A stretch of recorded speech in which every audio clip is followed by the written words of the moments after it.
You wake up. The straw beneath you smells like damp goat. Not a damp goat. Just damp goat, the concept. Your blanket is a scratchy wool square that has definitely been shared by someone who died of something unpleasant. Probably recently. There's a wooden beam above your head, and it creaks like it's trying to decide whether today is the day it collapses on you. A soft drizzle is coming through a hole in the roof, strategically landing on your face like some kind of medieval version of a sad spa. You, my unlucky little peasant, are alive in the Middle Ages. And it's not going well. In fact, today is about bad luck. Because that stub toe you got yesterday, that means the devil's watching. Your neighbor's goat gave birth to a two-headed kid? That's your fault. Somehow. You wore your shoes inside the church? Congratulations. You've summoned 7 years of collective misfortune and possibly a French bishop's passive-aggressive wrath. So before you nestle into the horrors of medieval superstition, do me one small favor, like this video and subscribe to the channel, but only if you genuinely enjoy slow, sarcastic suffering with a historical twist. And drop a comment with your time zone and what time it is where you are. It's always oddly soothing to know someone else is half asleep in Singapore while we unpack why sneezing could doom your crops. Anyway, where were we? Oh yes. You're standing in the middle of a 13th century village. There's mud. There's more mud. There's a child eating something that is probably bread but could be moss. No one's really sure. A chicken aggressively eyeballs you, and your neighbor is muttering to herself because someone left a broom leaning against a doorframe, which everyone knows is the exact way witches enter your home. Let's talk about that. See, in medieval Europe, bad luck wasn't just oops, I lost my keys, or this barista spelled my name Jeff with a G. No. Bad luck was the kind of thing that made you starve to death, or get accused of consorting with demons because you owned a cat. The stakes were high, and the explanations? Astoundingly weird. For starters, let's talk astrology. Not cute zodiac memes. Real, bone-chilling astrology. Like, Mars is in retrograde so the king will probably get murdered by soup-level astrology. Every major decision, from planting crops to declaring war, had to be vetted by some guy with a scroll and an unhealthy relationship with constellations. If Saturn and Jupiter were in the same house, don't even bother waking up. Just dig your own grave and wait. Speaking of stars, comets were basically nature's way of flipping everyone into panic mode. You see a comet? That's not a cool astronomical event. That's divine punishment speeding through the sky like a cosmic middle finger. Chronicles are full of monks describing comets as harbingers of pestilence, famine, and kings falling off horses. You know, the usual Tuesday. And if you weren't reading the sky, you were reading animals. Black cats weren't just suspicious, they were practically satanic interns. If one crossed your path, game over. Someone in your family was going to die, your bread wouldn't rise, and your favorite goat would get possessed. Also, cats in general were suspect because, well, they didn't listen. And in a world where obedience was sacred, an independent animal was clearly an agent of chaos. Or, more specifically, the devil's emotional support creature. Let's not forget birds. Owls were always bad. Because of course they were. Big eyes? Night flying? Witchcraft. A barn owl screeching in the dark wasn't eerie. It was a voicemail from the underworld. Ravens? Death omens. Crows? Even worse. If a bird flew counterclockwise over your house, congratulations, your soul just expired. But what really tied it all together was the deep, unshakable belief that bad luck didn't just happen. No, it meant something. Everything meant something. You trip on a rock? The saints are angry. Your child gets a fever? You failed to burn enough incense. Or you offended Saint Wilgefortis, patron of bearded women and awkward miracles. Ah yes, the saints. We'll be talking about them a lot. Medieval people were absolutely obsessed with saints. There were saints for toothaches, saints for plague survival, saints for not dying in childbirth, saints for finding your lost pig. Basically, if something bad could happen, someone got canonized to stop it. The problem is, if you forgot to light a candle or prayed to the wrong one, you were basically inviting divine punishment to your doorstep. Like a medieval Amazon Prime. But instead of packages, you get boils. Sometimes, bad luck came from simply looking wrong. Let's say you have a birthmark, or a lazy eye, or an impressive mole. In the Middle Ages, this meant you were likely a witch, or cursed, or simply doomed. People genuinely believed physical appearance was a sign of divine favor or lack thereof. If you were conventionally ugly, the universe had already judged you, and the rest of the village was just catching up. Superstition governed literally every action. You didn't walk under ladders. You didn't sweep at night, it swept away your fortune. You didn't whistle indoors because you might summon evil spirits. You certainly didn't spill salt without immediately tossing a pinch over your left shoulder, because salt was sacred, expensive, and obviously a demon magnet. Oh, and if you were left-handed? Good luck. No, really, you needed it. Left-handedness was seen as inherently suspicious. Sinister literally comes from the Latin for left.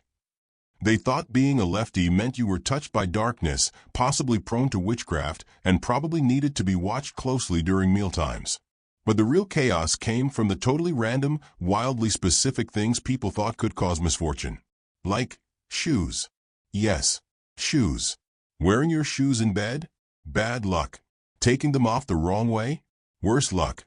Putting your right shoe on before your left? Basically a curse. Even the placement of your shoes near a door could determine whether your family would be blessed or spontaneously combust. Okay. Not spontaneously, but definitely suffer in some vague, unpleasant way. Also, sneezing. Not your sneeze. Someone else's sneeze. If you heard someone sneeze and didn't bless them immediately, a demon could enter through their nasal cavity. This is where God bless you comes from. By the way, not manners, but desperate spiritual damage control. People were absolutely terrified that a simple sneeze was like a spiritual drive-through for demons.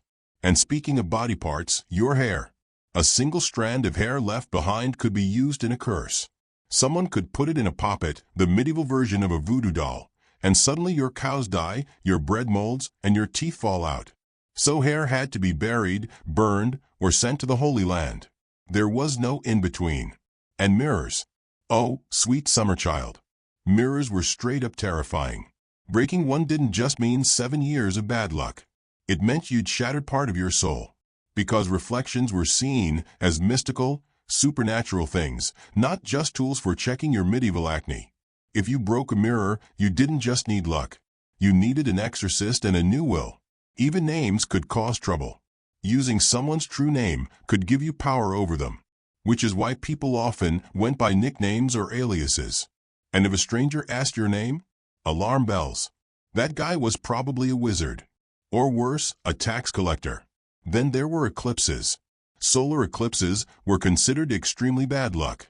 Like, don't leave your house, don't look at anyone, and definitely don't conceive a child bad luck. People believed the sun was being devoured by a sky beast, sometimes a wolf, sometimes a dragon, occasionally a celestial tax audit. In some villages, people would bang pots and scream to scare the sun eater away. It didn't work, but it felt productive. And that's the thing. Most medieval bad luck rituals didn't work, but they felt like they did, because they gave people a sense of control in a world where plagues, famines, and fire-breathing bishops could end your life on a Tuesday. One of the most widespread fears was the evil eye. Not the actual eye, but the idea that someone could curse you just by looking at you wrong, especially if you were successful, or pregnant, or happy, which, honestly, is still kind of relatable. To ward it off, people wore amulets, recited prayers, or just avoided eye contact like a cursed introvert at a party. And of course, we can't leave out the weather. You know what causes storms? Fairies. Or witches. Or that guy who didn't attend Mass last Sunday. Rain wasn't just precipitation, it was judgment. Lightning meant God was aiming at something nearby. Thunder? Angry saints bowling in the clouds. If your house caught fire from lightning, clearly you'd done something very, very wrong.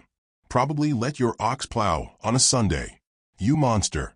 And this, dear listener, is only the surface. Only the first layer of the very unlucky onion we're peeling tonight. So go ahead. Get comfortable. Your blanket probably doesn't have fleas. Your candle might stay lit. And that weird creaking sound? Definitely not a ghost. Probably. Maybe. Hopefully. Close your eyes if you want to. Because in Chapter 2, we're going deeper. Into curses. Real curses. Alleged witches. Accidental spellcasting. And why you should never, ever accept a loaf of bread from a suspiciously nice neighbor. But for now, just breathe. The demons can't get you while you're watching YouTube. Probably. You're lying in bed. Or something resembling a bed.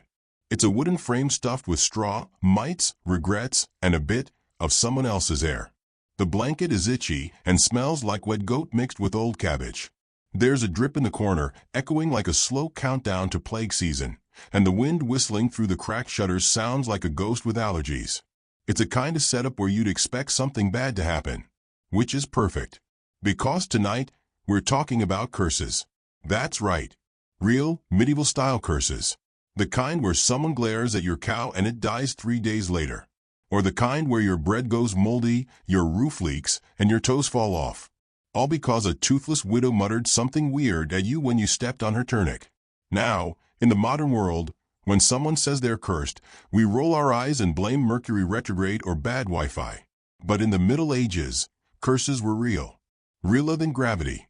Realer than hygiene.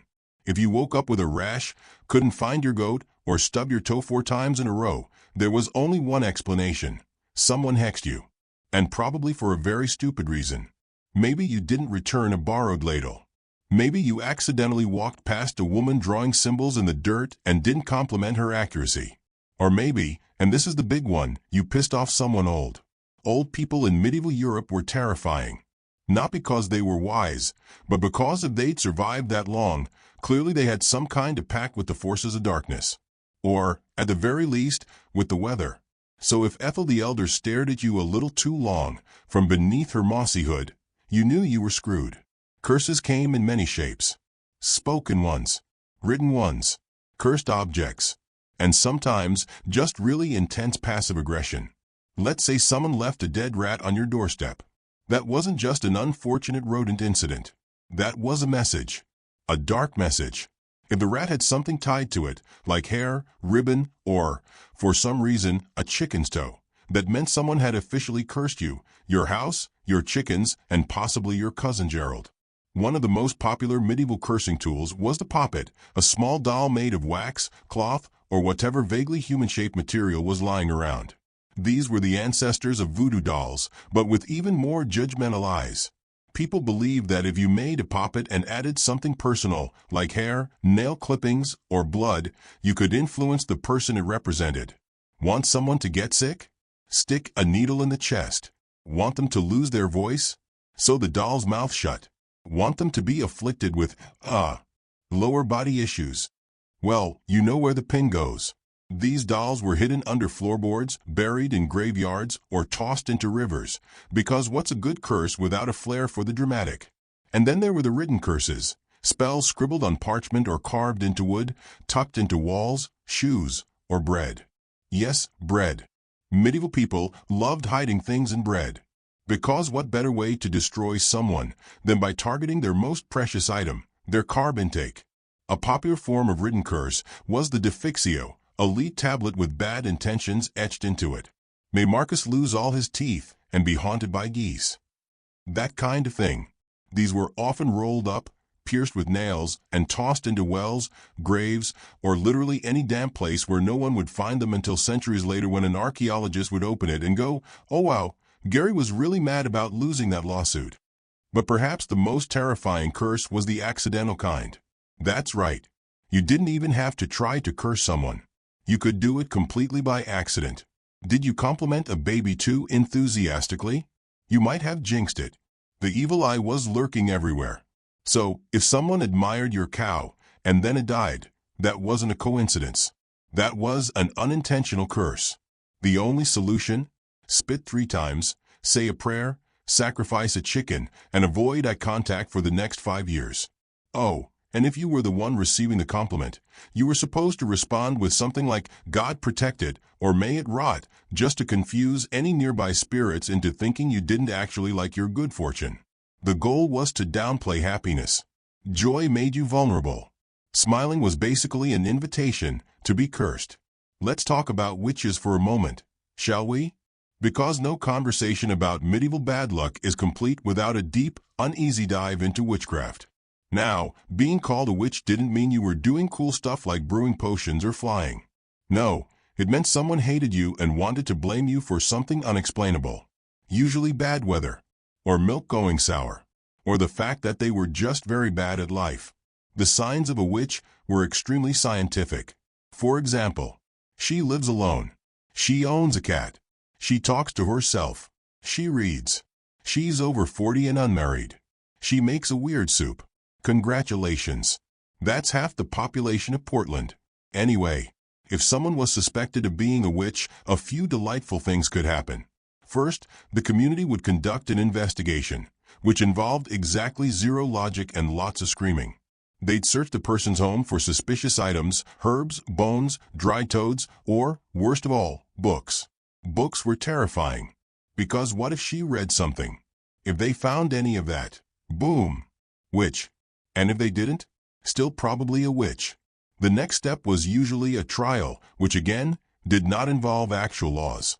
There was one very popular method for proving guilt, the water ordeal. Here's how it worked. They tie your hands and feet, throw you in a river, and see what happened. If you sank, congratulations. You were innocent. You were also probably dead. If you floated, that meant you were a witch and you'd be executed. Either way, you weren't walking out of that test with a Yelp rating above 0. There was also the touch test, which involved bringing the afflicted person into a room with the accused witch. If the afflicted person started screaming, convulsing, or acting cursed, that meant the witch was guilty. In other words, if someone pretended to freak out near you, congratulations, you were now legally toast. Another method involved searching for a witch's mark, a mole, wart, or oddly shaped freckle. These were believed to be where the devil sucked your soul out during witch boot camp. If they found one on you, they'd poke it with a needle. If you didn't feel pain, guilty. If you did feel pain, still guilty, but now also in pain. The logic was, a little cursed, you might say. And witches weren't the only unlucky targets. People believed anyone could be cursed, kings, bishops, and even inanimate objects. Yes, medieval people believed objects could be cursed. That chalice? Haunted. That bell? Demonic.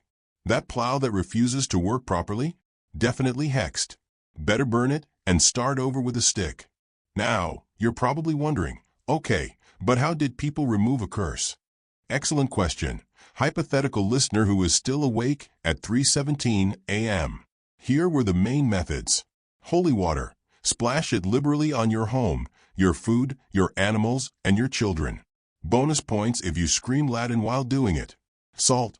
Sprinkle it around doorways, windows, beds, and, confusingly, cows. Because everyone knows demons hate flavor. Prayers to the right saints. Each saint had their own department. Saint Benedict was great for exorcisms. Saint Apollonia handled toothaches and curses. And Saint Cyprian, former magician, turned saint. Absolutely book solid during plague season. Pilgrimage, walk 200 miles with bleeding feet to stare at a bone fragment in a cathedral. Why? Because maybe the saint likes you enough to cancel your misfortune subscription. Scapegoating, find someone less popular and blame them instead. It's not ethical, but it was medieval. And if all else failed, you just had to live with it. Bad luck wasn't seen as random. It was punishment or imbalance or proof that you weren't praying hard enough. It was cosmic feedback from a very passive-aggressive universe. So tonight, as you lie in your warm, demon-free bed with no straw mites or ominous dolls under the floorboards, take a moment to be grateful. No one's hexing your bread. Your mirror isn't whispering at you.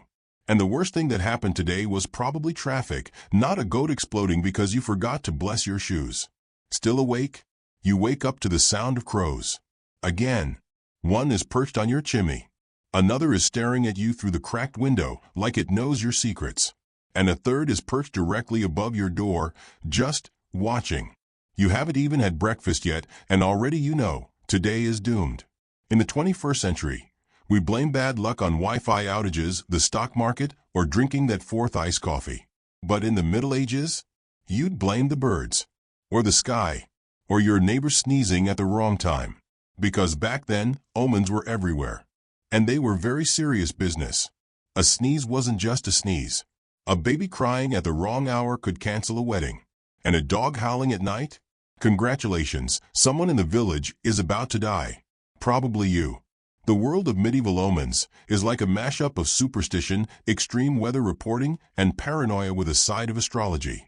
So tuck yourself under your scratchy wool blanket, ignore the crows, and let's wander through the very unlucky realm of signs, symbols, and celestial sass. First up, comets.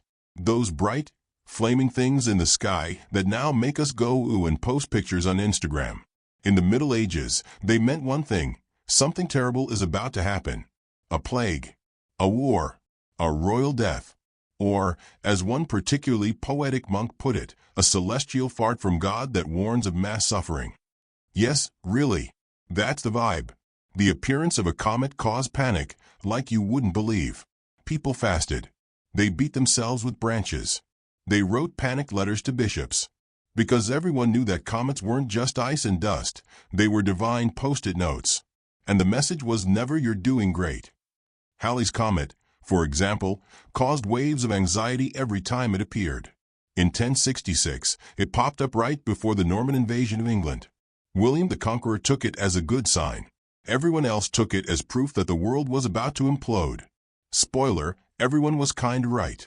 But the sky didn't stop at comets. Oh no. It was packed with warnings. Eclipses were a big one. Today we wear funky cardboard glasses and take selfies. But back then, eclipses were terrifying. The sun disappearing? Obvious sign of doom. Lunar eclipses? Even worse. The moon turning red was basically the medieval version of a flashing "you're screwed" sign. Monks recorded eclipses in trembling handwriting, noting down which kings died, which crops failed, and how many sheep mysteriously walked off cliffs. Because apparently, sheep were very sensitive to astronomical events. Now, if the heavens weren't providing enough drama, don't worry. The earth had its own supply of terrifying omens. Natural disasters were at the top of the list. Earthquakes, divine punishment, volcanoes, hell trying to burst through the crust, floods, God's way of washing his hands of everyone's bad choices. Thunder during a wedding, bad luck for the groom. Thunder during childbirth, bad luck for everyone. But the real danger was in the ordinary. Because in the Middle Ages, even the smallest events were loaded with ominous meaning. And they happened constantly. Let's start with animals. A black cat crossing your path. Still bad luck, obviously. But it wasn't just cats. Dogs howling meant death. Cows refusing to give milk? Curse. A rooster crowing at the wrong hour? That was a warning, usually a betrayal, famine, or a tax collector showing up early. Even insects had meaning. Bees abandoning a hive meant disaster. Ants in the kitchen? Pestilence. A spider building a web near your bed? A message from the afterlife. Or maybe just poor housekeeping. But that distinction wasn't clear back then. And then there were dreams. Oh yes. Dreams were seen as deeply prophetic. Little movies directed by God, the devil, or your unresolved guilt about stealing cheese. Entire books were written to help interpret dreams.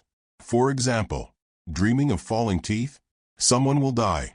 Dreaming of fire, passion, or judgment, or maybe just your house burning down. Dreaming of flying? Pride. Or the early signs of demonic possession. Dreaming of a woman in white? A ghost. Always a ghost. Possibly your own. People would wake up in a cold sweat and immediately go consult their local priest, wise woman, or extremely judgmental aunt, who would analyze the dream and then casually suggest a week of fasting, prayer, and possibly tying garlic to your knees. Now, let's say you're just trying to walk to the market. Just a normal day. And suddenly, a bat flies across your path. That's bad luck. A layman crosses your path? Even worse. A woman with red hair walks past you? Congratulations, your crops are dead. If your shoelaces came untied on the way to church, a sign. If a candle flickered during Mass, a sign. If your bread split weird, a very bad sign. People became professional omen readers, carefully tracking every moment for potential signs of cosmic displeasure. The paranoia was intense. Let's talk about birds for a moment. Because the Middle Ages had a lot of bird-based omens. In fact, entire careers were built on interpreting bird behavior. Augurs, left over from Roman traditions, believed that birds were the mouthpieces of the divine. And they took their jobs very seriously. A bird flying into your house? Death. A bird pooping on you? Actually, good luck. Go figure. A bird singing at night? Unnatural. Demonic. Time to move. An owl hooting in the day? Witch nearby. Or your child is cursed. Possibly both. It wasn't just which bird, but also how many. 1 crow was an omen. 2 was a warning. 3 meant your mother-in-law was coming. 4 meant war. 5 meant go back to bed. And they weren't subtle about it. A bird landing on your window and refusing to leave was like receiving a medieval subpoena from the Grim Reaper. Now, you may be wondering, how did people protect themselves from all these terrible omens? Good question. The answer is overkill. Medieval people carried charms. Lots of them.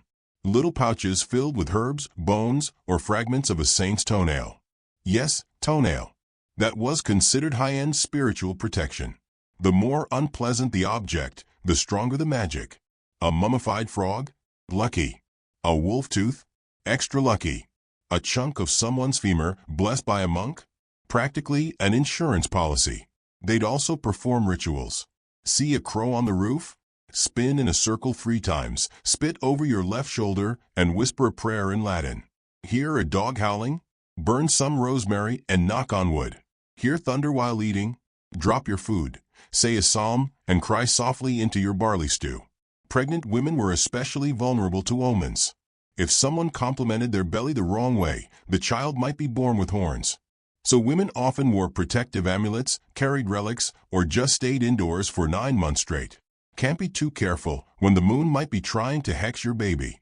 And then there were ritual reversals. If a bad omen appeared, you could try to undo it with the right gesture. Like throwing salt over your shoulder, or crossing yourself 9 times, or biting your thumb at the nearest suspicious-looking person. Some people believed that repeating a phrase, like "God protect me from false signs," could cancel out whatever doom was hovering nearby. And of course, pilgrimages. Because if your life was a swirling vortex of curses, omens, and goats who refused to cooperate, the ultimate fix was to walk across a continent to touch a dusty relic. Some folks went to Canterbury, others to Santiago de Compostela. A few overly ambitious ones set out for Jerusalem and promptly died somewhere in the Alps. But at least they died spiritually well insured. And what about children? Oh, they were walking omens too. A baby born with teeth? Demon. A baby born on a Sunday? Blessed. A baby who cried too much at night? Possessed, obviously. Toss some holy water on it and see if it hisses. Midwives had entire manuals of bad signs. Umbilical cord wrapped around the neck? Sign of past life sins. Extra finger? Future witch. Born during an eclipse? Good luck not being accused of dark magic by age 11. Let's not forget omens in food. If your bread rose unevenly, someone's about to betray you. If your cheese split, illness is coming. If your stew had bubbles that popped in a cross shape, time to make a will. Dinner wasn't just dinner. It was an edible tarot reading. Now, if you're still awake and not too overwhelmed by bird-based doom, congratulations. You've survived another chapter. And you haven't seen a 2-headed cow or heard a baby cry at twilight, so your luck might be holding steady. You wake up with that sinking feeling in your gut. Not because of a dream, or the thunder last night, or the distant hoot of a possibly cursed owl. No, today, it's worse. Because today, you have to interact with people. Now, in modern life, you might think your coworker Karen is a menace because she microwaves fish in the office kitchen. But in the Middle Ages, Karen could literally be the cause of your crops failing, your cow miscarrying, or your child developing a mysterious twitch. Welcome to the communal nightmare that is medieval social bad luck. People didn't just cause bad luck. They weaponized it. The biggest threat to your spiritual safety wasn't the devil or famine or those ominous goats on the hillside. No, it was your neighbors. Because back then, gossip wasn't just annoying. It could destroy you. One whispered sentence, one raised eyebrow, one sideways glance for the town baker, and suddenly your barley is rotting in the field and your left eye won't stop twitching. So, before we dive in, you know the drill. If this relaxing blend of sarcasm, history, and psychological unraveling is your thing, take a moment to like the video and subscribe. And let me know in the comments where you're tuning in from and what ungodly hour you're listening. Because if you're in bed right now, trying to forget about Karen and her microwave crimes, you're in good company. Back to the Middle Ages. Let's start with the evil eye. The evil eye was the medieval version of a passive-aggressive tweet, but with spiritual consequences. It was believed that some people, often women, because of course, could curse others simply by looking at them the wrong way. Seriously. Just looking. No spellbook. No wand. Just a stare with enough malice to curdle your beer and make your pig sterile.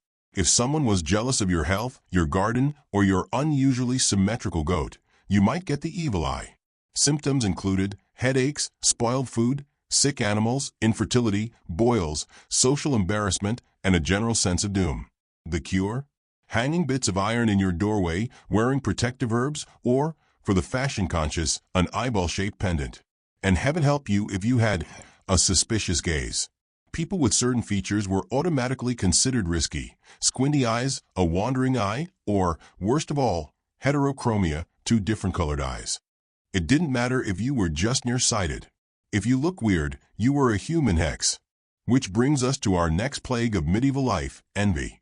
Envy wasn't just a sin, it was an existential threat. People believed that envy itself had power. If someone envied you too much, it could physically harm you. That's right. Your neighbor could literally scowl at your cabbage patch and give it spiritual salmonella. This led to some extremely awkward behavior. People would try not to compliment anything, ever. If someone had a healthy baby, they'd say something like, "Ugh, what an ugly child, may he grow strong despite that." Or "that is a very average chicken. Absolutely unremarkable. I certainly don't want one like it." All to avoid provoking envy. Because if you bragged or even looked too happy, someone might take offense and curse you out of sheer pettiness. Which, let's be honest, still happens today. Only now it's called Instagram. And envy could escalate into something much darker: witchcraft accusations.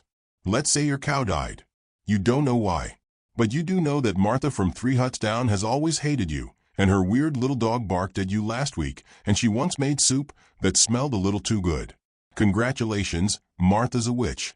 Witchcraft was the medieval explanation for anything that couldn't be blamed on God, sin, or your own bad hygiene. And accusing someone of witchcraft was a very efficient way to redirect bad luck. Suddenly, your misfortunes weren't your fault. They were Martha's.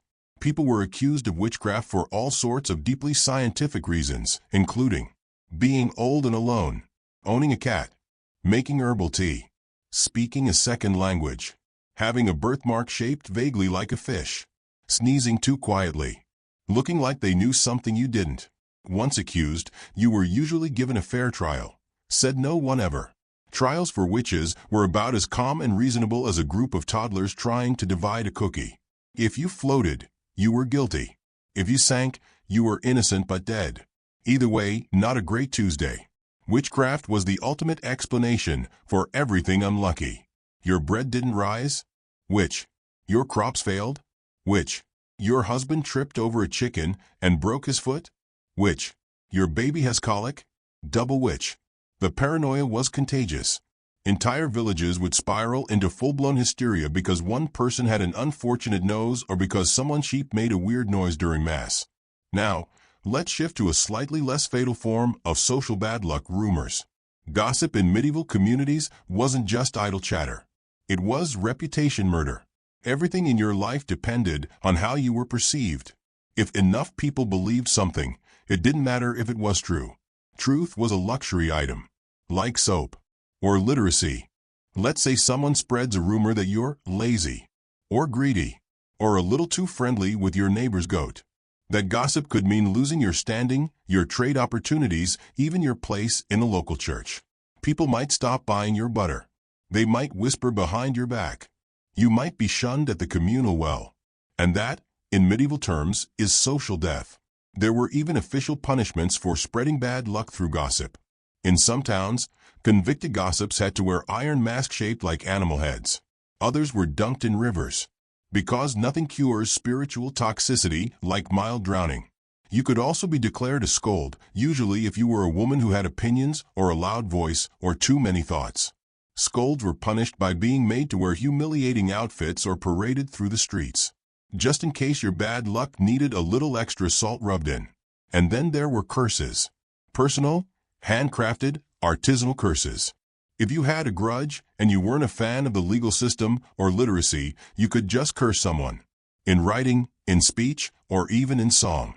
People would compose entire rhyming curses and chant them while throwing pig bones into the river. Very cathartic. Very petty. One surviving curse from the 14th century includes the line, "May your teeth fall out and feed the worms before your breath cools." Poetic. And mildly terrifying.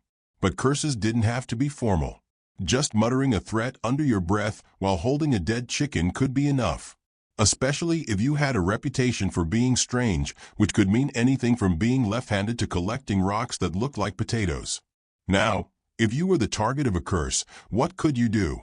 Well, options included visiting a local priest to bless your house, drinking water that had been boiled with a holy relic, sleeping with garlic under your pillow, smearing protective herbs on your doorframe, circling your house 7 times counterclockwise while singing Psalm 23 with your eyes closed.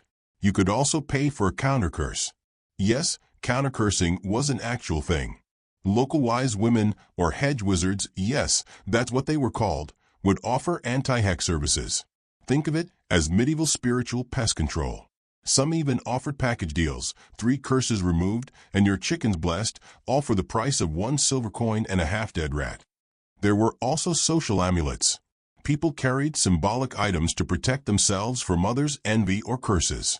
These included a knotted red thread, a miniature iron horseshoe, dried animal parts, frequently eyeballs, wax figurines of saints, teeth. Yes, teeth.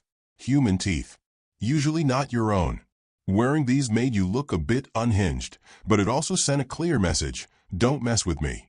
I've got bones in my pocket. Finally, let's talk about public misfortune. Because sometimes the bad luck wasn't personal, it was communal. A bad harvest? A disease outbreak? A sudden spike in lice density? The entire village would begin searching for someone to blame. Usually the person with the least power, the most unusual hobby, or the worst fashion sense. Once a target was chosen, all the village's misfortunes were dumped onto them like a rotten sack of onions. This was called scapegoating, and it was practically a seasonal tradition. Often, it ended with exile, shaming rituals, or worse. Because medieval communities couldn't afford random bad luck, everything needed a cause. And if they couldn't find one, they'd make one up. Because in the medieval mind, luck wasn't random. Someone was always responsible. So if you're lying in bed tonight wondering, why did that go wrong? Remember, at least no one thinks your mole means you're married to Satan. Probably. You wake up groggy in your straw-filled sleeping nook. It's itchy. Your neck hurts. Your pillow smells like wet sheep and regret. But more importantly, it's a feast day.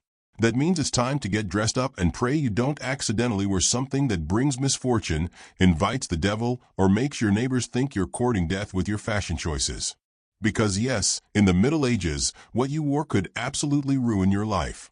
Clothing wasn't just about staying warm or hiding your pasty knees from the judgmental gaze of Brother Matthias. No, clothes had meaning. They had power. If you wore the wrong thing in the wrong place at the wrong time, you weren't just committing a fashion faux pas, you were courting disaster. Literal, spiritual, pick-cropping, soul-afflicting disaster. Imagine waking up and choosing socks and thereby offending both God and the local miller's wife. Let's get cozy. Let's get cursed. But before we untangle this poorly stitched cloak of superstition, if you're still awake and mysteriously enjoying this slow descent into history's weirdest anxieties, you know what to do. Like the video, subscribe to the channel, and here's the fun part. Let me know in the comments where you're listening from and what time it is for you. Are you in bed? On a couch? In a haunted castle? Let's bond over our shared insomnia and medieval paranoia. Back to the clothes. Let's start with color. In modern times, color is a matter of preference. You might wear black because it's slimming or beige because you've given up. But in medieval times, color was a spiritual decision. Certain hues were charged with meanings, and wearing them carelessly was considered tempting fate. Or worse, attracting attention from forces that did not have your best interests at heart. Take green, for example. Today it's the color of money, freshness, or that avocado you keep forgetting to eat. But in the Middle Ages, green was considered the color of fairies, and not the helpful, Disney kind. The real deal. The creepy, forest-dwelling, baby-stealing, oops you danced yourself to death kind. Wearing green was seen as aligning yourself with the fairy realm. People believed that if you wore too much green, especially in the woods, you might be mistaken for one of them, which could mean anything from being lured into a circle of mushrooms to being trapped underground for 200 years, only to emerge and find your sheep are gone and your shoes are out of style. This is not a joke. Entire wedding parties would avoid green for this reason. You didn't want your special day interrupted by an impromptu visit to the fairy dimension, where time is meaningless and the snacks are suspiciously moss-based. Then there was black. Now black had dual status. On one hand, monks wore it to symbolize humility and withdrawal from the world. On the other hand, it was also considered the color of sorcery, death, and melancholy. If you were wearing too much black and didn't have a monastic haircut, you might be accused of consorting with demons, or worse, being a poet. Red was bold, and therefore dangerous. Yes, it symbolized power and courage, but also rage, lust, and blood. If a woman wore red shoes, it could be taken as a sign that she was asking for trouble. Not metaphorical trouble. Literal curses, infertility, or a mysterious inability to churn butter. And blue? Well, blue was the safest bet. Blue was associated with the Virgin Mary, calm, spiritual, pure.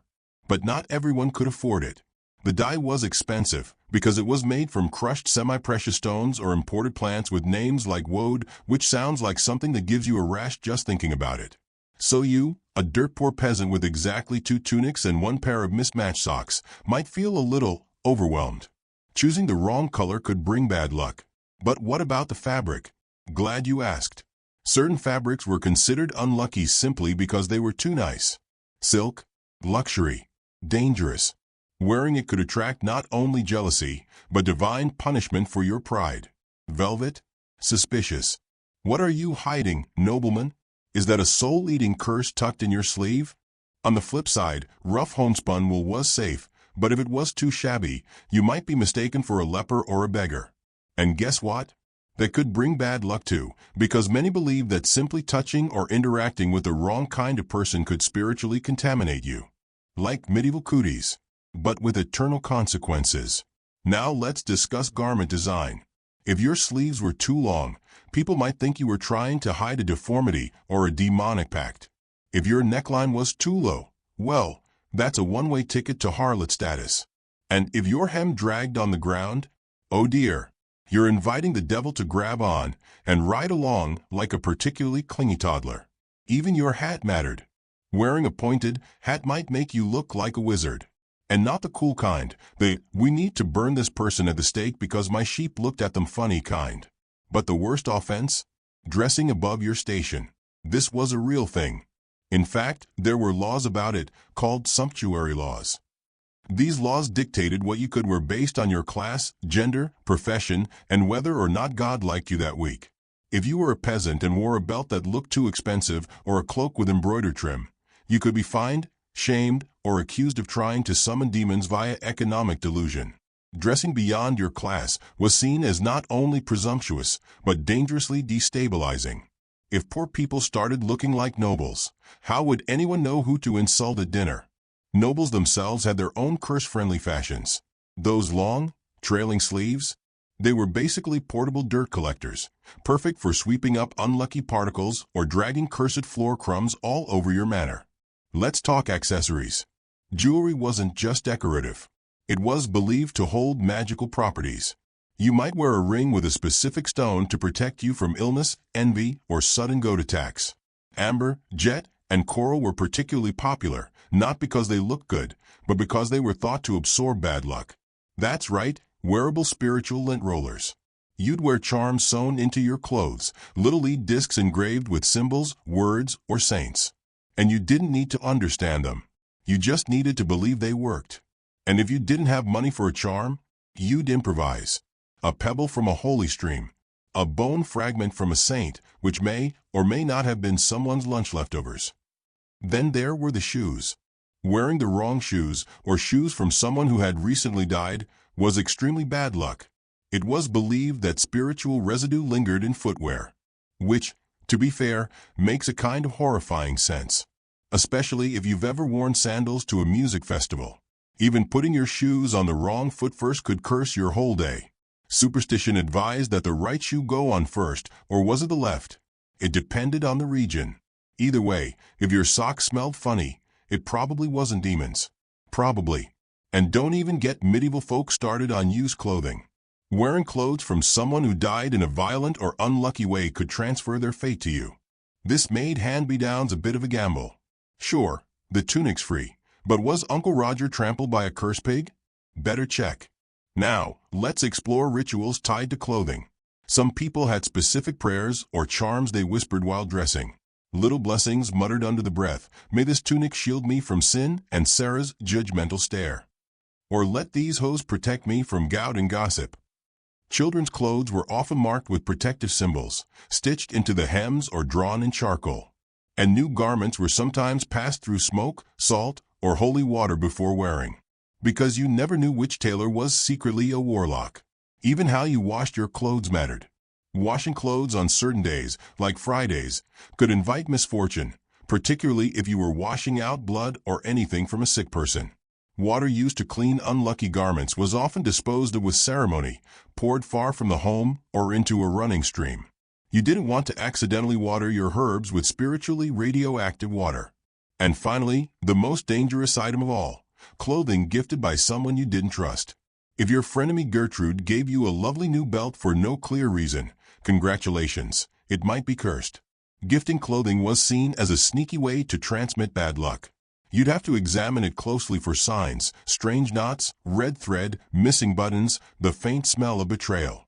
If you were really paranoid, you'd refuse all gifts outright. Or boil the garment in rosemary before wearing it.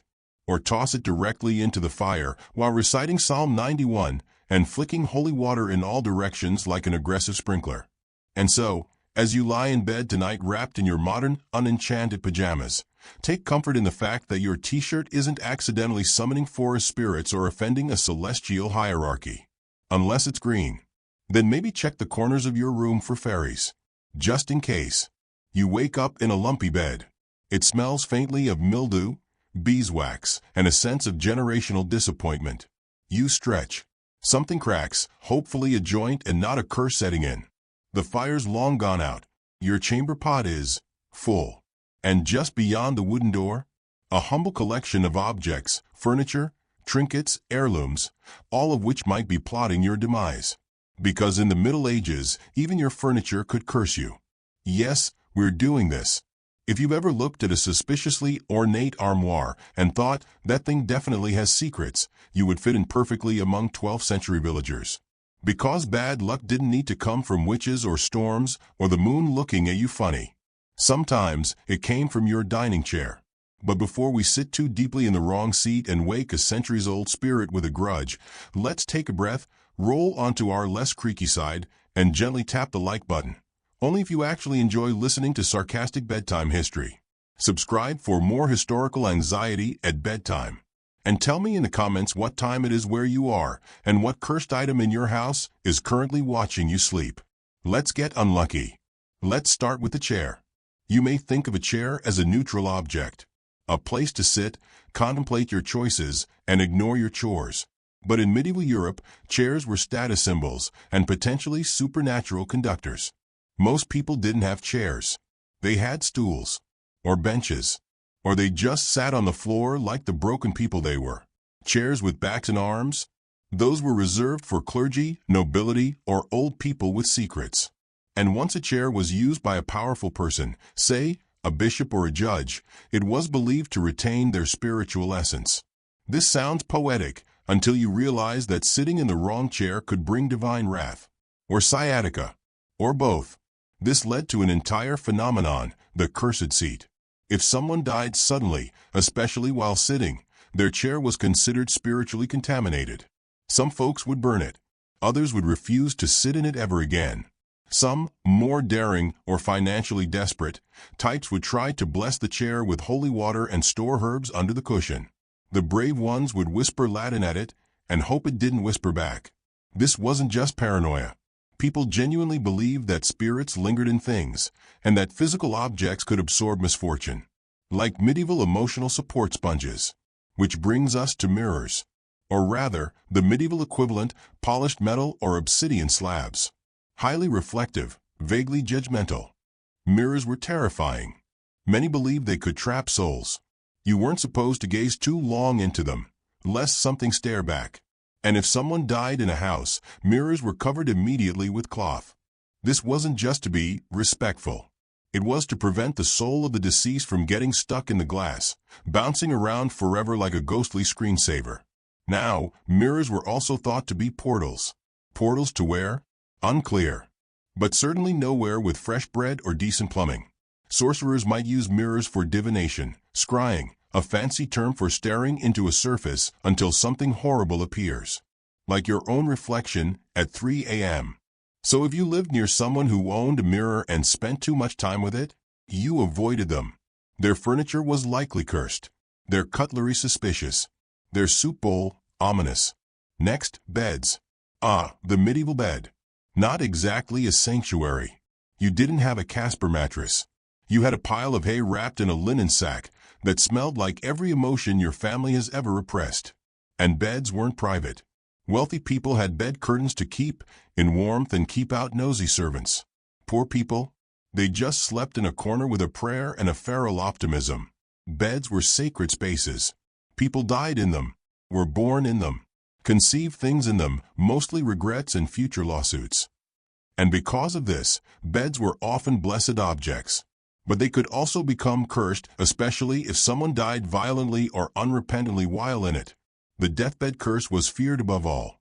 If someone died angry, spiteful, or unfinished, it was believed their energy could remain in the bed. This wasn't metaphorical. People would remove straw, burn it, and throw the ashes into running water to cleanse the space. Others would simply destroy the whole bed and build another one, presumably one less judgmental and fart-saturated. Even pillows were suspect. A pillow used by the dying might be filled with dark energy. Some believed that burying it with the person would prevent them from haunting the house. Others, more frugal, would reuse the pillow and wonder why they couldn't sleep and kept hearing whispering every Thursday. Don't worry. We're just getting started. Let's talk heirlooms. Passing down objects was common, mostly because things were expensive and people rarely threw anything out unless it was on fire or possessed. But heirlooms came with baggage, spiritual, emotional, and occasionally demonic. If you inherited a goblet from your grandmother, that was fine, as long as she didn't die mysteriously while drinking from it. In that case, you were supposed to cleanse it. This usually involved herbs, fire, salt, or dunking it in holy water while reciting a psalm and making eye contact with absolutely no one. People genuinely believed that family objects could carry curses, especially if they were connected to betrayal, adultery, or financial ruin. That beautiful necklace might bring poverty. That antique comb might make your hair fall out. That brass candlestick definitely murdered someone in a previous life. Now let's touch on souvenirs. Because if there's anything better than a cursed object, it's a foreign cursed object. Pilgrimages were a big deal in the Middle Ages.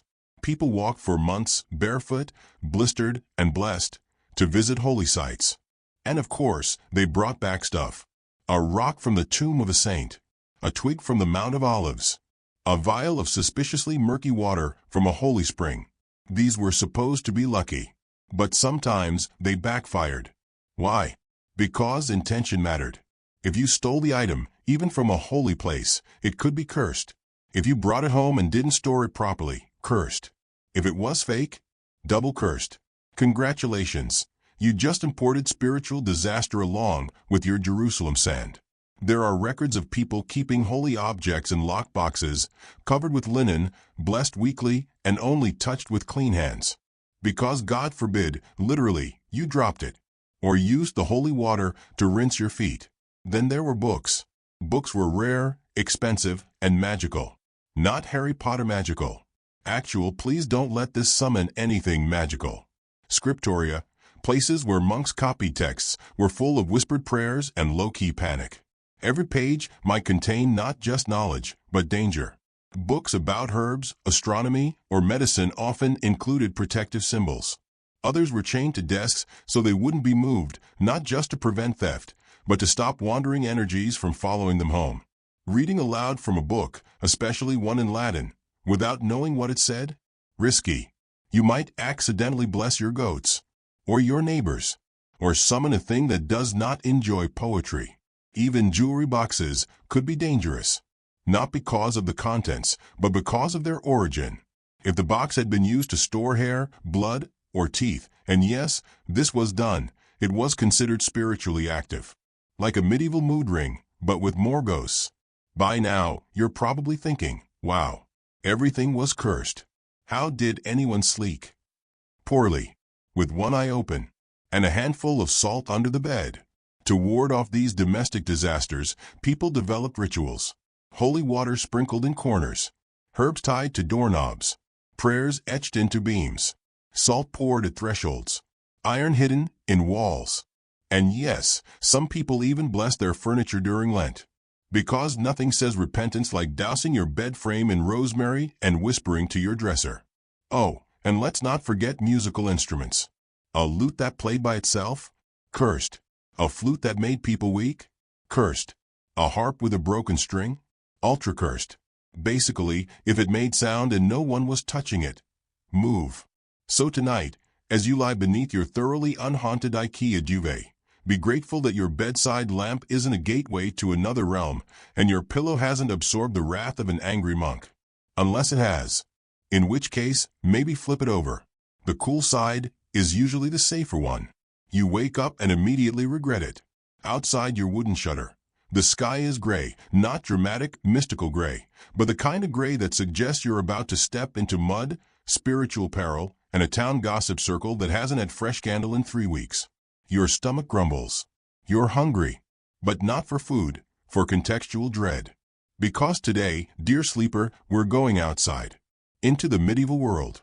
A place where simply walking in the wrong direction, standing under the wrong tree, or saying the wrong word on a Tuesday could bring misfortune, plagues, or mild warts.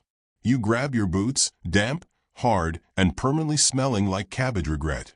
Your tunic slightly moldy, but you've stopped noticing. And as you step out into the muck of the street, you feel a slight chill. Maybe it's the weather.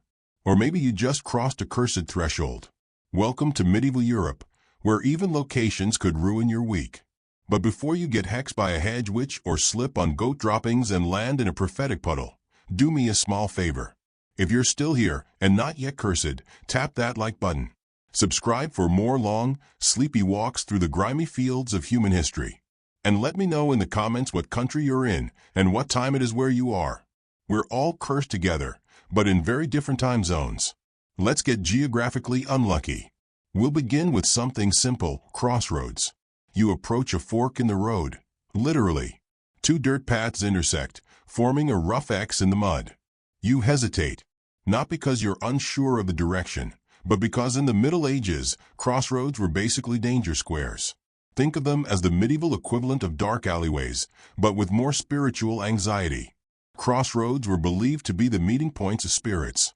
Some said demons met there to exchange business cards. Others thought witches performed rituals there, animal bones, herbs, occasional chanting. If you saw a circle of stones or burned offerings, turn around. That wasn't someone's rustic picnic. People were even buried at crossroads, especially suicides, criminals, and those thought to be dangerous in death. Why? Because the roads were confusing. The idea was that the restless spirit wouldn't know which way to haunt and would just kind of wander in circles forever. A medieval GPS jam. There are even accounts of travelers avoiding crossroads at night or spitting on them for luck. Some people would toss coins at the center. Others would not speak until they passed it. Because you never knew if someone else was watching, someone who wasn't technically alive. Next up, wells. Innocent enough, right? A hole in the ground full of water and sometimes disease. But in medieval superstition, wells were often considered portals.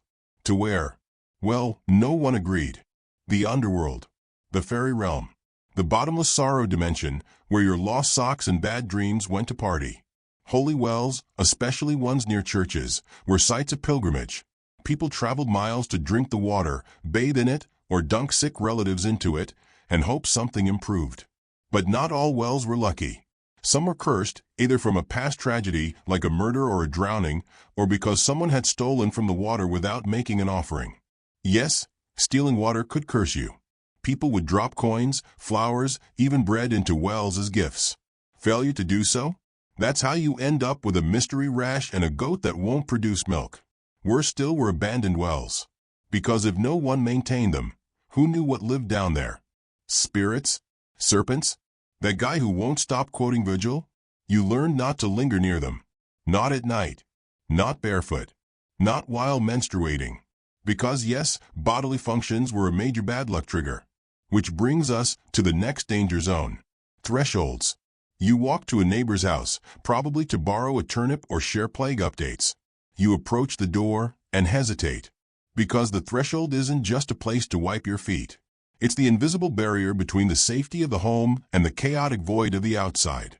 Stepping across a threshold improperly was risky. Especially if you were the first to enter on New Year's Day or after a funeral or during an eclipse. People had rules: right foot first. Don't look back. Don't speak to animals as you cross. Some even threw salt across the threshold before entering, to blind any following spirits. And if a stranger crossed uninvited, that wasn't just rude, that was inviting doom. Many homes had small talismans buried under the threshold. Shoes, nails, dead cats. Yes, really. It wasn't for decoration. It was protective magic. Step over the cat. Thank the cat. Do not dig up the cat. And while we're on houses, corners. Yes, corners. Those pointy areas where walls meet. Harmless, right? Wrong.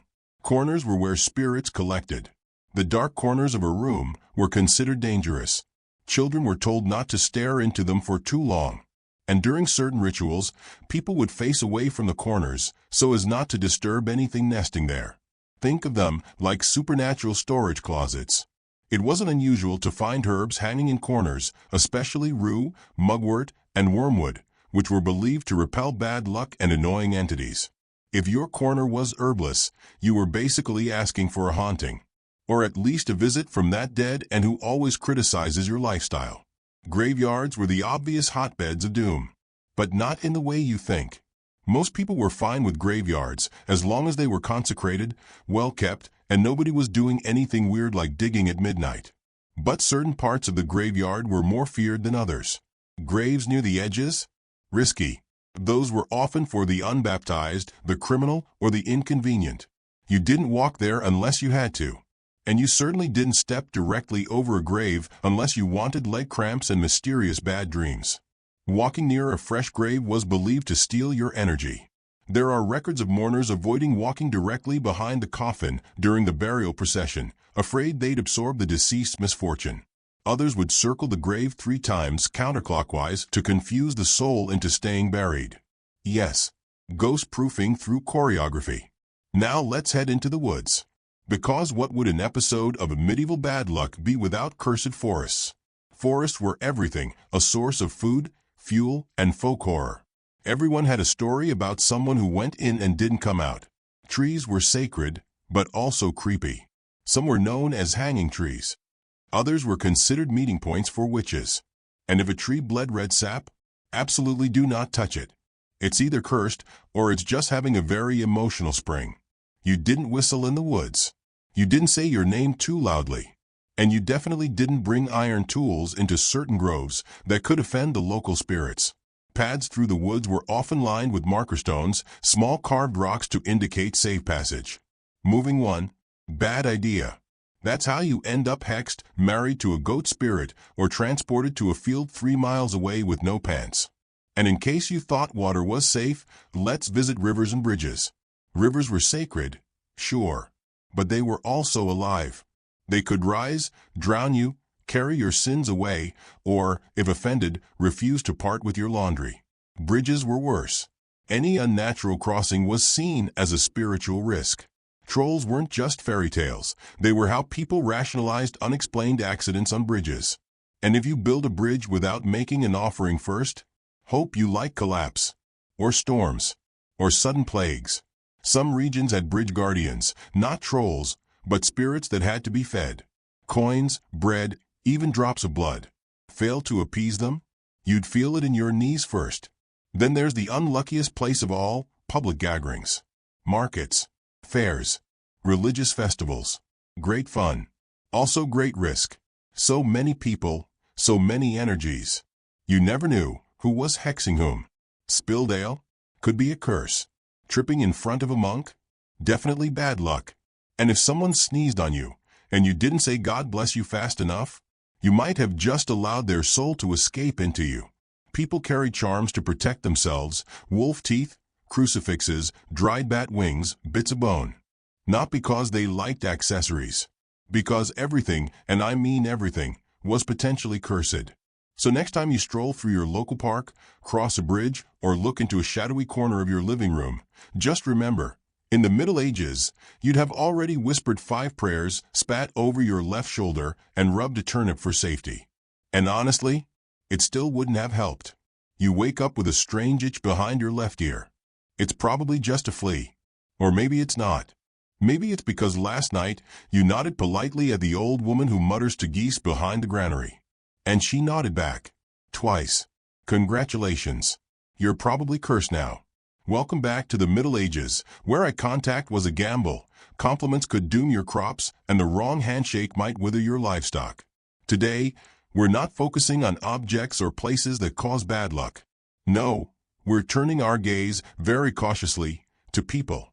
The ones your medieval neighbors avoided, gossiped about, or silently prayed wouldn't speak to them. These aren't villains. Most of them are just misunderstood. Or scapegoats. Or, statistically unlucky. But either way, if one of them glances in your direction today, don't say I didn't warn you. Let's begin with a classic, the left-handed. Left-handedness. A perfectly normal biological variation that meant, in the medieval mindset, you were probably playing chess with the devil every Tuesday.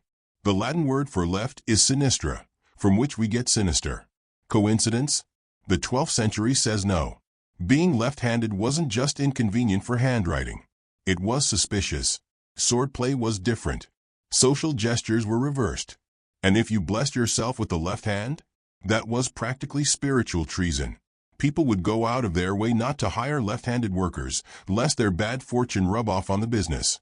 Children were retrained, sometimes harshly, to use their right hands. And if a left-handed person had a run of bad luck, they were often accused of causing it for everyone else.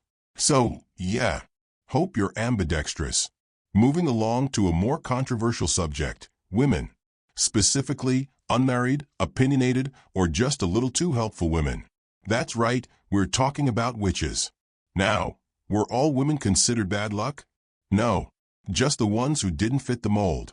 Too old? Witch. Too poor? Suspicious. Knows how to use herbs to treat a cough? Burn her.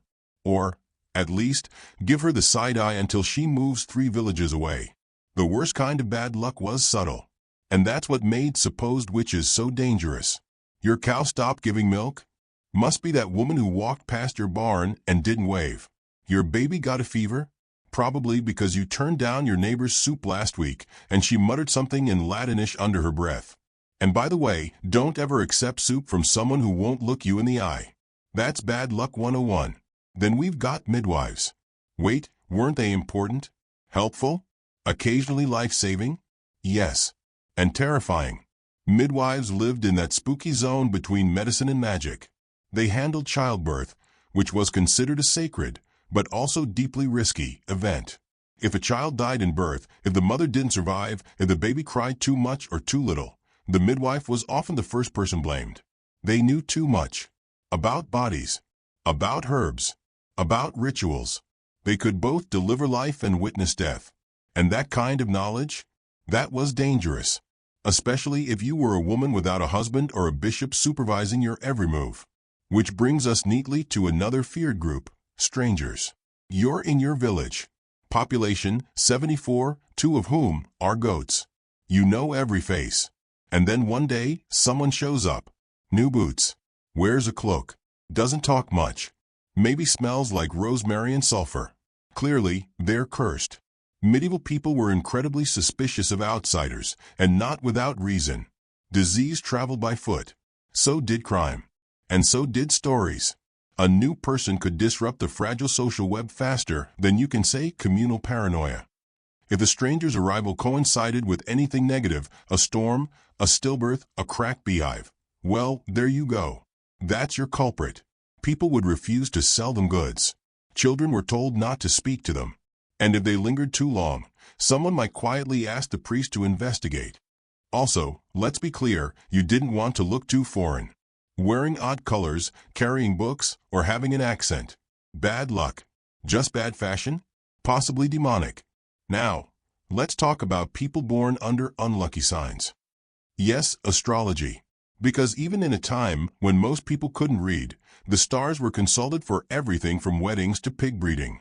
If you were born under certain constellations, it was believed you carried bad fortune in your bones. Saturn, too cold. Mars, too aggressive. A child born under a solar eclipse? Burn the crib. Or at least sprinkle it with holy water and bury a protective amulet under the mattress.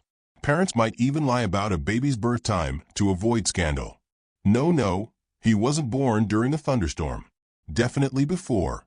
Definitely when the sky was full of doves. On a similar note, children born with birthmarks, extra fingers, or unusual features were sometimes thought to be marked by fate, or worse, swapped out by fairies. Yes, changeling lore was huge. If your kid was weird, slow, or just cried a lot, you could claim it wasn't really your child. It was a fairy replacement. Bad luck? Oh, definitely. But also, a handy excuse. Then we have the sick. Or more precisely, the visibly sick. Let's say your neighbor has a limp, a constant cough, or a mysterious eye twitch. In the 21st century, that's a medical issue. In the 14th century, probably a curse. Or punishment. Or worse, contagious bad fortune. People avoided the sick not just because of disease, but because they feared spiritual contamination. Leprosy, plague, epilepsy, all seen as signs of moral failing or divine displeasure. If you helped them, you were noble, but also taking a risk. You might absorb their bad luck, or worse, bring it into your home. Even sneezing too much made people nervous. Hence the now automatic "God bless you." It wasn't polite. It was preventative. And if you were too lucky, yep, that was bad too. Which brings us to our final cursed category of the night, the enviable. You know the type. Everything goes right for them. Their animals are healthy. Their wheat grows tall. Their children are strangely symmetrical. People watch them closely, waiting for the fall, or trying to cause it through the evil eye. This belief held that excessive praise or jealousy could literally harm someone. Tell a woman her baby is beautiful? That baby's getting a rash. Compliment a man's garden? The next day, it's locusts. Maybe not a full biblical swarm, but definitely at least 2 angry bugs. People would actively deflect compliments to avoid attracting bad energy. Oh, your dress is lovely. No, it's old and full of holes. Your baby is so cute. Ugh, he screams like a goat. Amulets were worn to protect against praise. People painted eyes on their doors. Some even spat on their own children, not out of cruelty, but out of superstition. It was like saying, "He's ugly, don't hex him." Because in a world where anyone could be unlucky for who they were, how they looked, where they stood, or what time they were born, the only safety was in blending in, keeping quiet, and never, ever drawing too much attention. So, if you find yourself in the medieval world and someone compliments your shoes, look them in the eye, say thank you, and then immediately trip into a puddle. You'll still be wet, but safe. You wake up to the sound of a rooster. But not your rooster. No, your rooster mysteriously died last week, right after you sneezed 3 times in front of the baker's wife. A coincidence? You wish. Because this particular rooster, the one outside your window right now, doesn't belong to anyone. It showed up out of nowhere. Its feathers are too dark, its eyes too sharp, and its crow sounds like a curse being unzipped slowly. You are, statistically, doomed. Because in the medieval imagination, animals were not just adorable companions or convenient food sources. They were omens. They were spies. They were sometimes demons in disguise. And if they did anything slightly unusual, like walk left instead of right, sit on a rooftop, or blink twice while facing the church, they could absolutely wreck your life. Tonight, we're exploring the creatures that brought bad luck to your medieval doorstep, barn, or soup bowl. So pull your itchy wool blanket a little tighter. Try not to think about the rats in the thatch above your head. And let's begin with the animal that earned more accusations than any other, the black cat. Yes, it's cliché. But clichés are usually rooted in centuries of fear. The black cat was a walking red flag. In the Middle Ages, cats were already suspicious because they weren't easily trainable and they clearly had secrets. But the black ones? They were witches' familiars, shape-shifted demons, night-dwelling spies for Satan's HR department. If a black cat crossed your path, you didn't just feel uneasy. You started planning your funeral. Some people would spit immediately, a common medieval reflex for most things, really, or make the sign of the cross. Others would turn around and go home entirely, even if they were on their way to a wedding, childbirth, or war. And heaven forbid a black cat entered your house. That wasn't just bad luck. That was a declaration of supernatural war. The only acceptable response was prayer, fasting, or possibly redecorating your doorway with salt and chicken bones. Speaking of chickens, yes, let's talk about chickens. Because while cats get all the bad press, roosters in particular were sneaky harbingers of doom. If your rooster crowed at the wrong time, like midnight instead of dawn, that was a bad sign. Not just your rooster is confused bad, but death is coming to the village bad. People believed that certain animals were aligned with the cosmic order, and when they misbehaved, the entire fabric of reality trembled slightly. Worse, a hen that started crowing. If that happened, there was no fixing it. That bird was a witch in feathery drag, and the only solution was execution, sometimes public, sometimes via stew. Either way, bad luck had already entered your home. The poultry just delivered it. Let's move up the food chain to dogs. You might think dogs were universally beloved throughout history.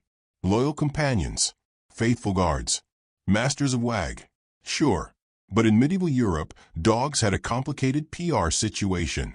While they were respected in some circles, particularly hunting dogs of the nobility, they were also associated with illness, death, and, you guessed it, the supernatural. A howling dog? Terrible omen. A three-legged dog? Possibly an omen and a goblin. And if a dog followed a funeral procession uninvited, it was believed to be leading the dead to the underworld. And don't even get me started on the church dog. Every village had one. A weird, half-feral dog that lurked around churchyards and funerals. If it sat on your grave plot before you were buried, sorry, you were next.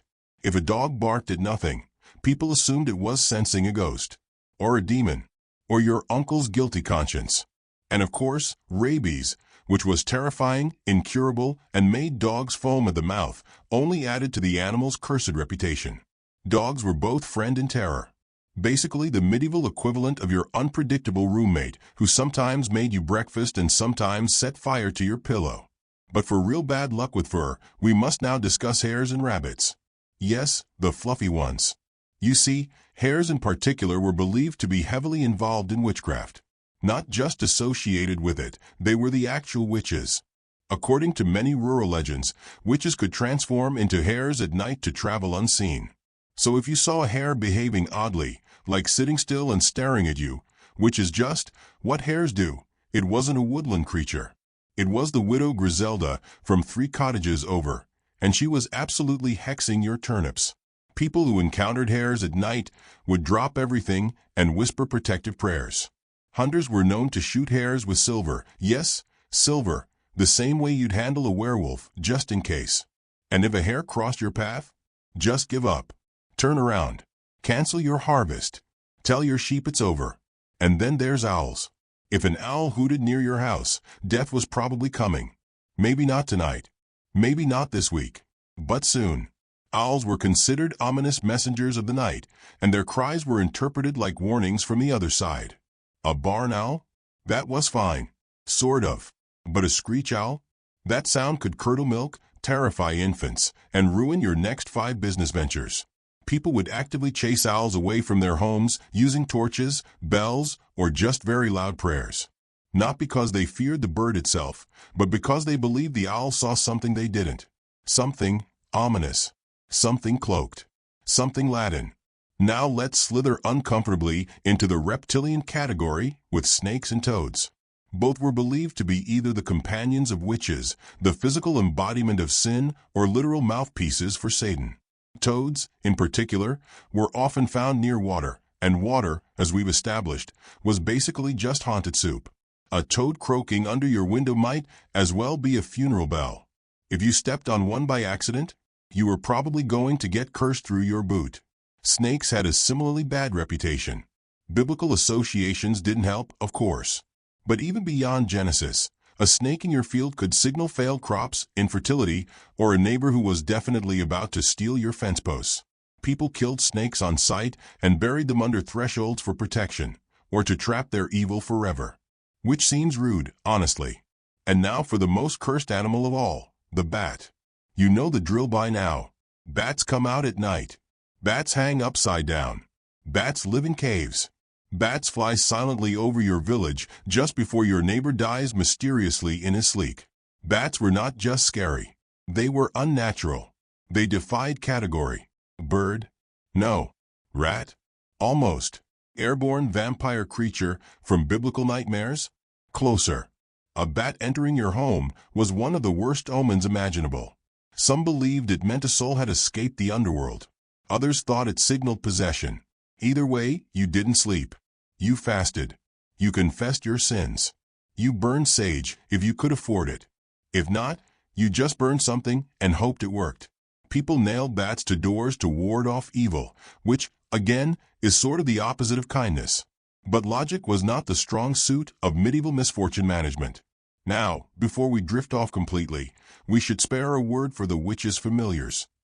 These were animals believed to serve witches directly, and they weren't always your classic black cat or toad. Sometimes it was a ferret, or a goat, or a piglet with slightly weird eyes. If someone saw you spending too much time with your animal companion, or if your goat followed you around a little too closely, accusations might fly. Even bees were occasionally implicated. Yes, bees. If your hives were too productive, your neighbors might suspect you were feeding them spells or that you made a deal with a demon queen of pollen. People lived in a world where every creature had symbolic weight. And when something went wrong, and it often did, it was easier to blame a creature than admit the universe is random, chaotic, and occasionally just deeply unpleasant. So, if you're in the medieval countryside, and you hear a dog howling at midnight, a rooster crowing at dusk, and a bat flapping over your leaky roof, don't panic. Just take a deep breath. Light a candle, say a prayer in 4 languages, and maybe go apologize to that black cat you kicked last week. You wake up to thunder, not the cozy, distant, romantic kind that whispers across the field like a lullaby. No, this thunder crashes down like an angry god sneezing into a stone cauldron. The sky is cracking apart. Your roof is leaking again, and the cow is mooing in a way that says, "I'm spiritually uncomfortable." You crawl out of bed, which, let's be honest, is more straw and mildew than mattress, and look outside. It's hailing, and not the polite, modern kind of hail that just makes your windshield sad. No, this is heavy, biblical, judgmental hail. The kind of hail that makes you reevaluate your relationship with the saints. The kind of hail that absolutely signals a divine message, and spoiler alert, it's not good job. Because in the medieval world, weather wasn't just weather. It was wrath. It was warning. It was a cosmic Yelp review of your behavior, and the sky had notes. So tonight, as the storm rages outside your poorly insulated hovel, let's talk about what medieval people thought caused bad luck, specifically, from the sky. Let's start with the classic, lightning. Lightning, in the medieval mind, wasn't just electrical discharge. It was God's literal finger.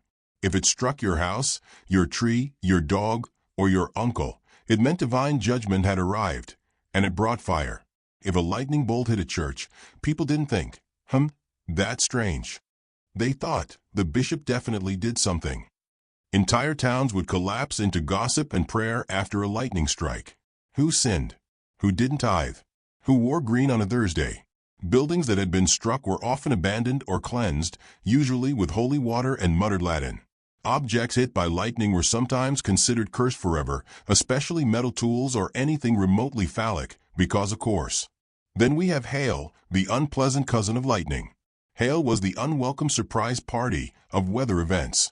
You be enjoying a somewhat functional spring afternoon, birds chirping, your one remaining cow chewing reflectively, and then bam! Ice from the heavens. Crops flattened. Roofs ruined. Panic restored. Hailstorms were widely interpreted as punishments from God or attacks by witches. Yes, again with the witches.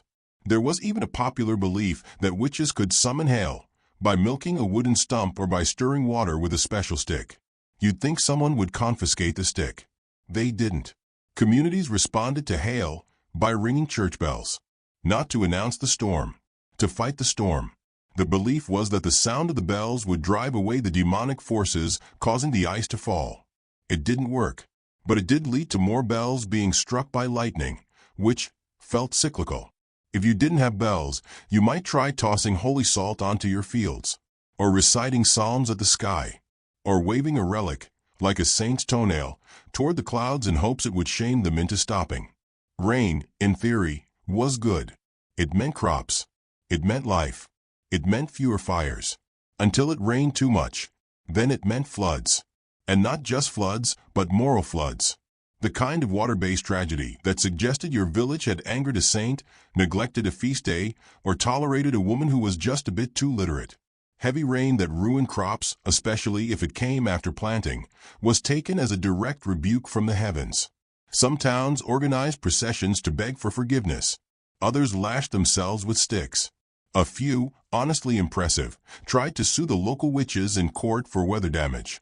Imagine that court case. Your Honor, she made the beans soggy.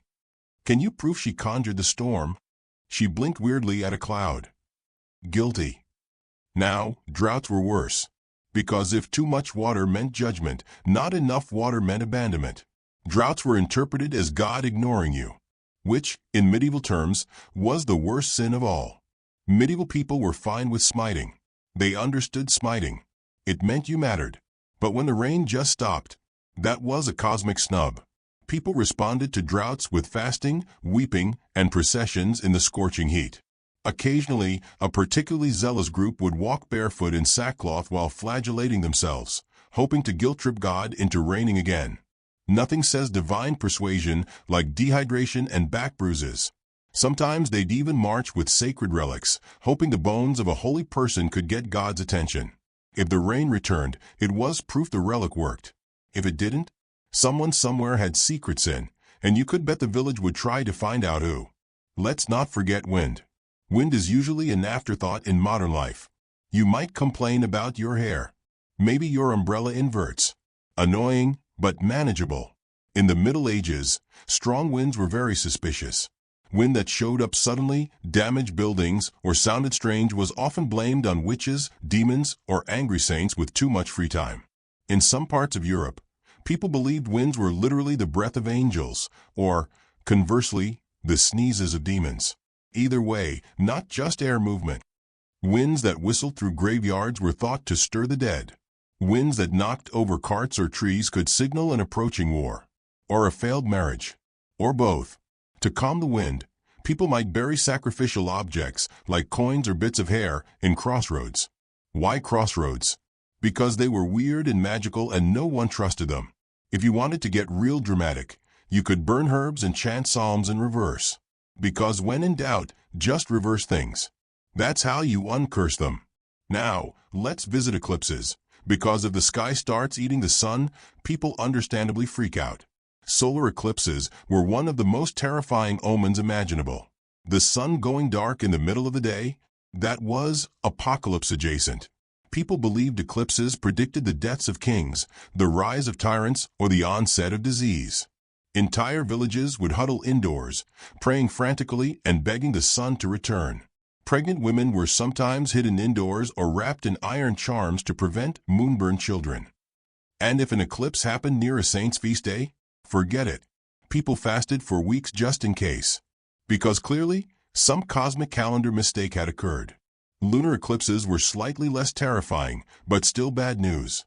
A red moon, the infamous blood moon, was interpreted as a sign of war, plague, or the devil updating his profile picture.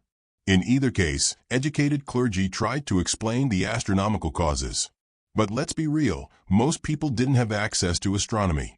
They had access to chickens and anxiety.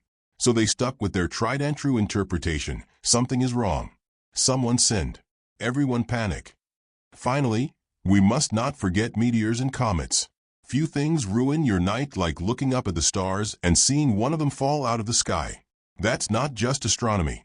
That's God yeeting a celestial reminder that humanity is, fundamentally, a disappointment. Comets in particular were treated like divine press releases. Long-tailed, ominous, and always arriving just before something terrible, war, famine, royal death, or an outbreak of dancing mania. Chroniclers from the era often included comets as historical turning points. Then a great comet appeared, and shortly thereafter, half the village was eaten by goats. Or something equally plausible. To defend against these celestial events, people relied on prayer, fasting, and vigils, staying up all night watching the sky and hoping nothing else fell out of it. Some communities rang bells, thinking it might distract the heavens. Others burned incense or carried relics outside and stared meaningfully at the clouds. Did it work?